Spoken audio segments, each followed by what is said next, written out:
తెలంగాణ ముఖ్యమంత్రి రేవంత్ రెడ్డి ఢిల్లీ పర్యటన ఖరారైంది. రేపు జరిగే కాంగ్రెస్ పార్టీ వర్కింగ్ కమిటీ సమావేశంలో రేవంత్ పాల్గొననున్నారు. రేవంత్ తో పాటు పలువురు ఎంపీలు కూడా ఢిల్లీ వెళ్లనున్నారు. సాయంత్రం 5:30 శంషాబాద్ ఎయిర్పోర్ట్ నుంచి ఢిల్లీకి వెళ్లనున్నారు సీఎం రేవంత్ రెడ్డి. దీని మీద మరింత సమాచారం మా పొలిటికల్ బ్యూరో చీఫ్ రామ్ అందిస్తారు. రామ్, చెప్పండి. Good evening Sahana. రాష్ట్ర ముఖ్యమంత్రి రేవంత్ రెడ్డి మరి కాసేపట్లో శంషాబాద్ ఎయిర్పోర్ట్ నుంచి ఢిల్లీకి బయలుదేరి వెళ్తున్నారు. రేపు ఉదయం ఢిల్లీలో కాంగ్రెస్ పార్టీ వర్కింగ్ కమిటీ సమావేశం ఉన్న నేపథ్యంలో అన్ని రాష్ట్రాల పిసిసి అధ్యక్షులకు, రాష్ట్రాల సీఎంలకు ప్రత్యేక సమాచారం ప్రత్యేక ఆహ్వానితులుగా ఉంటారు. ఈ సమావేశంలో మన రాష్ట్రం నుంచి మాజీ మొన్నటి వరకు మహబూబ్నగర్ ఎంపీగా పోటీ చేసి ఓడిపోయిన ఏఐసిసి సెక్రటరీ వంశీచంద్రెడ్డితో పాటు మాజీ ప్రస్తుత రాష్ట్ర వైద్య ఆరోగ్య శాఖ మంత్రి దామోదర్ రాజనరసింహన్ కూడా కాంగ్రెస్ పార్టీ వర్కింగ్ కమిటీ సమావేశంలో పాల్గొనడానికి వెళ్తారు. ముఖ్యమంత్రి రేవంత్ రెడ్డితో పాటు కొంతమంది ఇటీవల 8 మంది ఎంపీలు గెలిచారు మన తెలంగాణలో. ఈ 8 మంది ఎంపీలు కూడా ముఖ్యమంత్రి రేవంత్ రెడ్డితో పాటు కొంతమంది వెళ్లే అవకాశం ఉంది. ముఖ్యంగా రేపు ఏఐసిసి అధ్యక్షుడు మల్లికార్జున ఖర్గే వద్ద అధ్యక్షతన జరిగిన సమావేశంలో సోనియా గాంధీ, రాహుల్ గాంధీ, ప్రియాంక గాంధీతో పాటు party general secretary KC Venugopal తదితర ముఖ్య నేతలు కూడా ఈ వర్కింగ్ కమిటీలో పాల్గొంటారు. అయితే ప్రతి వర్కింగ్ కమిటీ సమావేశంలో కూడా ఈ ఇటీవల గెలిచిన ఎన్నికల ఫలితాలపై సమీక్షతో పాటు తెలంగాణలో 12 నుంచి 14 స్థానాలు గెలుస్తామని చెప్పి ఇదివరకే రాష్ట్ర కాంగ్రెస్ పార్టీ ఏఐసిసికి హామీ ఇచ్చింది. కానీ 8 సీట్లు మాత్రం వచ్చాయి. కాబట్టి ఈ ఫలితాల సమీక్షతో పాటు అందరూ ఎంపీలకు కూడా రేపు సాయంత్రం ఢిల్లీలో ఐటీ డిన్నర్ కానీ ఏర్పాటు చేసినట్టు తెలుస్తుంది.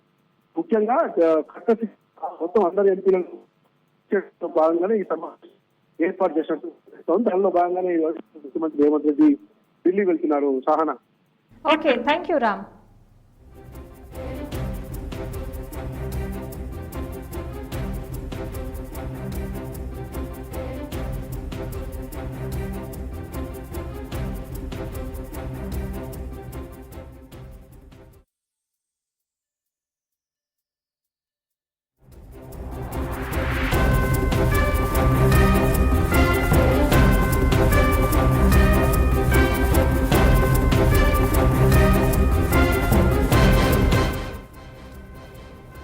తెలంగాణ డిప్యూటీ సీఎం భట్టి విక్రమార్క పలు శాఖలపై సమీక్ష సమావేశం నిర్వహించారు. ఎక్సైజ్, వాణిజ్య పన్నులు, రవాణా, పరిశ్రమలు, గనుల శాఖల మంత్రులు అధికారులతో భేటీ అయ్యారు. పూర్తి స్థాయి బడ్జెట్ కోసం రాష్ట్ర ప్రభుత్వం కసరత్తు ప్రారంభించింది. ఓటాన్ ఖాతా గడువు జూలై చివరి నాటికి ముగియనుంది. దీంతో ప్రభుత్వం పూర్తి స్థాయి బడ్జెట్ ను ఆమోదించాల్సి ఉంది. శాఖల వారీగా బడ్జెట్ కసరత్తును త్వరలో ఆర్థిక శాఖ చేపట్టనుంది. ఆదాయ వనరుల శాఖలతో భట్టి విక్రమార్క సమీక్ష సమావేశం కొనసాగుతుంది. రాష్ట్ర ఎక్సైజ్, వాణిజ్య పన్నులు, రవాణా, పరిశ్రమలు, గనుల శాఖల మంత్రులు అధికారులతో సమావేశం కొనసాగుతుంది.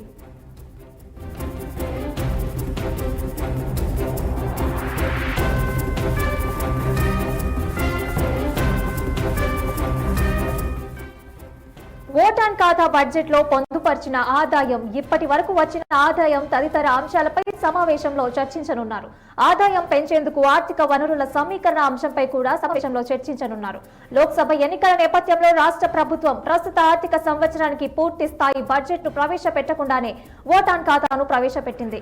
2024-25 ఆర్థిక సంవత్సరం మొదటి 4 నెలలకు రాష్ట్ర ప్రభుత్వం ఓటాన్ ఖాతాను ఆమోదించింది.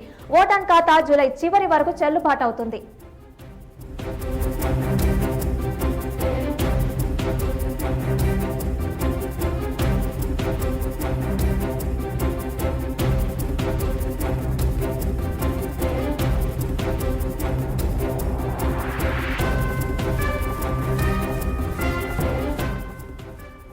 కాగా రాష్ట్ర ప్రభుత్వం పూర్తి స్థాయి బడ్జెట్ ను ప్రవేశపెట్టి ఉభయ సభల ఆమోదం పొందాల్సి ఉంది.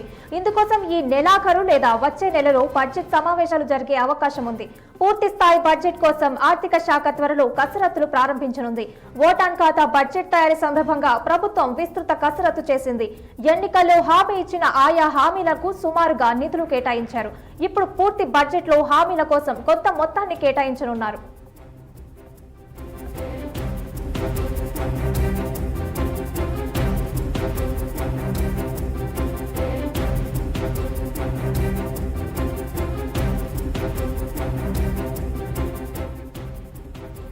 2 లక్షల వరకు రైతు రుణమాఫీకి కూడా నిధులు కలుపుతారు. వీటన్నిటికి సంబంధించి త్వరలో శాఖల వారీగా ఆర్థిక శాఖ కసరత్తు ప్రారంభించనుంది.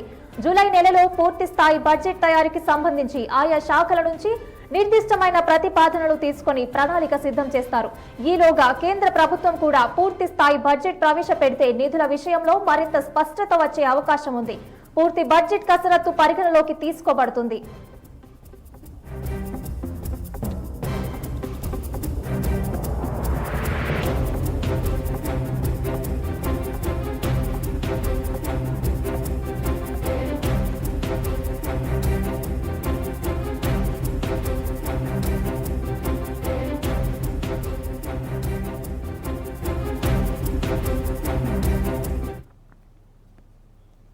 హైదరాబాద్ నగరంలో డేటింగ్ స్కామ్ వెలుగులోకి వచ్చింది. డేటింగ్ యాప్ లో పరిచయం అవుతున్న